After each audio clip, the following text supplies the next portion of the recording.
ഒട്ടും ഓക്കെ അല്ലാതിരിക്കുമ്പോഴും ഒരു ചെറു പുഞ്ചിരി സൂക്ഷിക്കുന്ന, പ്രശ്നങ്ങൾ ഉണ്ടാകാതിരിക്കാൻ മാത്രം എല്ലാത്തിനോടും സഹകരിക്കുന്ന, നോ പറയാൻ പാടുപെടുന്ന ഒരാളാണോ നിങ്ങൾ? എന്നാൽ നിങ്ങൾ ഒറ്റയ്ക്കല്ല. ജെൻസി തലമുറയിലെ മിക്കവാറും ആളുകൾ അനുഭവിക്കുന്ന ട്രോമ റെസ്പോൺസ് ആയ ഫോണിങ്ങിന്റെ ചില ലക്ഷണങ്ങളാണിവ. എന്താണ് ഫോണിങ്? എങ്ങനെയാണ് ഇത് നിങ്ങളെ ബാധിക്കുന്നത്? എല്ലാം കൂളായി എടുത്ത് ഒന്നിനെയും കൂസാതെ ഒട്ടും സീരിയസ് അല്ലാതെ ജീവിക്കുന്ന ഒരു തലമുറ. ഒറ്റനോട്ടത്തിൽ ജെൻസിയെ കുറിച്ച് ഇങ്ങനെ തോന്നിയേക്കാം. എന്നാൽ പുതിയ റിപ്പോർട്ടുകൾ അനുസരിച്ച് അങ്ങനെയല്ല കാര്യങ്ങൾ. അമിതമായി എല്ലാത്തിനോടും സഹകരിച്ചാണ് യുവതലമുറ സമ്മർദ്ദത്തെ ചെറുക്കുന്നതെന്നാണ് മാനസികാരോഗ്യ വിദഗ്ധരുടെ പക്ഷം. ഫോണിംഗ് എന്ന അത്ര കേട്ടുപരിചയമില്ലാത്ത ട്രോമ റെസ്പോൺസ് ആണ് ഇന്നത്തെ യുവാക്കളുടെ ഇമോഷണൽ പാറ്റേൺ നിർവചിക്കുന്നത്. സൈക്കോതെറാപ്പിസ്റ്റായ പീറ്റർ വാക്കറാണ് ഫോണിംഗ് എന്ന വാക്ക് ആദ്യമായി ഉപയോഗിക്കുന്നത്. ഫൈറ്റ്, ഫ്ലൈറ്റ്, ഫ്രീസ്, ഇത് മൂന്നും കഴിഞ്ഞുള്ള 4ാം ട്രോമ റെസ്പോൺസ് ആണ് ഫോണിംഗ് എന്ന് പീറ്റർ വാക്കർ പറയുന്നു. വൈകാരികമായി അൺസ്റ്റേബിളായ അന്തരീക്ഷത്തിൽ വളരുന്നവർക്കിടയിലാകും ഫോണിംഗ് കൂടുതലായി കാണുക. അമിതമായ ആളുകളെ പ്രീതിപ്പെടുത്താൻ ശ്രമിക്കുക അഥവാ എക്സസീവ് പീപ്പിൾ പ്ലീസിംഗ്, സംഘർഷം ഉണ്ടാകാൻ സാധ്യതയുള്ള എല്ലാ സാഹചര്യങ്ങളും ഒഴിവാക്കുക, സുരക്ഷിതരാണെന്ന് തോന്നാൻ വേണ്ടി മാത്രം മറ്റുള്ളവരെ പ്രീതിപ്പെടുത്തുക എന്നിവയാണ് ഫോണിങ്ങിന്റെ പ്രധാന ലക്ഷണങ്ങൾ. വളരെ ഹൈപ്പർ വിജിലന്റ് ആയിരിക്കും ഇക്കൂട്ടർ. കാരണം സംഘർഷമോ പെട്ടെന്നുണ്ടാകുന്ന എതിർപ്പോ ഒഴിവാക്കാനായി മറ്റുള്ളവരുടെ മാനസികാവസ്ഥ എന്താണെന്ന് നിരന്തരം നിരീക്ഷിക്കണം. ഒരു ബൗണ്ടറി സെറ്റ് ചെയ്യുന്നതിലും സ്വന്തം ആവശ്യങ്ങൾ ഉന്നയിക്കുന്നതിലുമെല്ലാം ഇവർ ബുദ്ധിമുട്ട് അനുഭവിക്കും. പലപ്പോഴും സ്വന്തം അഭിപ്രായങ്ങളും പറയാറില്ല.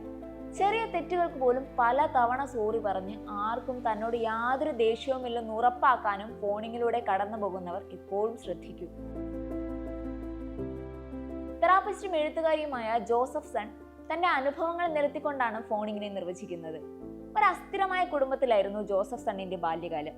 അച്ഛനെ ഒരിക്കലും നിരാശനാക്കാതിരിക്കുക, ദേഷ്യപ്പെടുത്താതിരിക്കുക, ഇതായിരുന്നു ജോസഫ് സൺ സ്വയം നൽകിയിരുന്ന ടാസ്ക്. ഇതിനായി ചെയ്യുന്ന കാര്യങ്ങളിലെല്ലാം പെർഫെക്റ്റ് ആവാൻ ജോസഫ് സൺ ശ്രമിച്ചുകൊണ്ടേയിരുന്നു. പിന്നീട് വീട്ടിൽ നിന്ന് പുറത്തെത്തിയപ്പോഴും ജോസഫ് സൺ കൂടുതൽ ശ്രദ്ധിച്ചത് മറ്റുള്ളവരെ പ്രീതിപ്പെടുത്താനായിരുന്നു.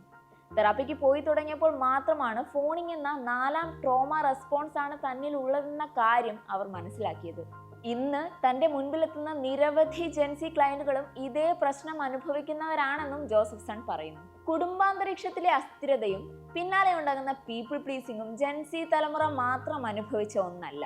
എന്നാൽ അവരെ ഫോണിംഗ് എന്ന എക്സസീവ് പീപ്പിൾ പ്ലീസിംഗ് സ്വഭാവത്തിലേക്ക് തള്ളിവിടുന്നത് എന്തായിരിക്കും? സോഷ്യൽ മീഡിയ തന്നെയാണ് ഇവിടെ വില്ലൻ. ഇന്ന് പരസ്പരം ബന്ധപ്പെടാനായി ഒരുപാട് മാർഗങ്ങളുണ്ട്. എന്നാൽ നിങ്ങളെ മറന്നുവെന്ന് തോന്നാനും അത്രയധികം തന്നെ മാർഗങ്ങളുണ്ട്.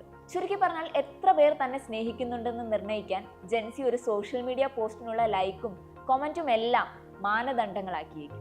തന്റെ മുഖമില്ലാതെ ഉറ്റ സുഹൃത്ത് പങ്കുവെക്കുന്ന ഫോട്ടോ പോലും അവരെ വല്ലാതെ തളർത്തും. ബ്ലൂടിക്കുകൾ വീണ് റിപ്ലൈ ലഭിക്കാതെ പോകുന്ന മെസ്സേജുകൾ അവരുടെ ഉറക്കം കളയും. ഈ സാഹചര്യം എല്ലാം ഒഴിവാക്കാൻ ജെൻസി ഒരു മാർഗമാണ് കാണുന്നത്: എല്ലാവരെയും സന്തോഷിപ്പിക്കുക. ഇതുവഴി എത്തിച്ചേരുന്നതോ ഫോണിംഗ് എന്ന ട്രോമ റെസ്പോൺസിലേക്ക്. പീപ്പിൾ പ്ലീസിംഗ് വളരെ നോർമലൈസ് ചെയ്യപ്പെടുന്നതും ഫോണിംഗ് വർദ്ധിക്കാൻ കാരണമാകുന്നുണ്ട്. ഈ ടോപ്പിക്കിൽ ലക്ഷക്കണക്കിന് പോസ്റ്റുകളാണ് സോഷ്യൽ മീഡിയയിൽ ഉള്ളത്. പീപ്പിൾ പ്ലീസർ എന്ന ലേബൽ പരമാവധി വേഗത്തിൽ ഒഴിവാക്കാൻ തന്നെയാണ് തെറാപ്പിസ്റ്റുകൾ നിർദ്ദേശിക്കുന്നത്. നിങ്ങളുടെ ആവശ്യങ്ങൾക്കും വികാരങ്ങൾക്കും പ്രാധാന്യം നൽകുക എന്നതാണ് ഫോണിങ്ങിൽ നിന്ന് പുറത്തു കടക്കാനുള്ള ആദ്യ പടി.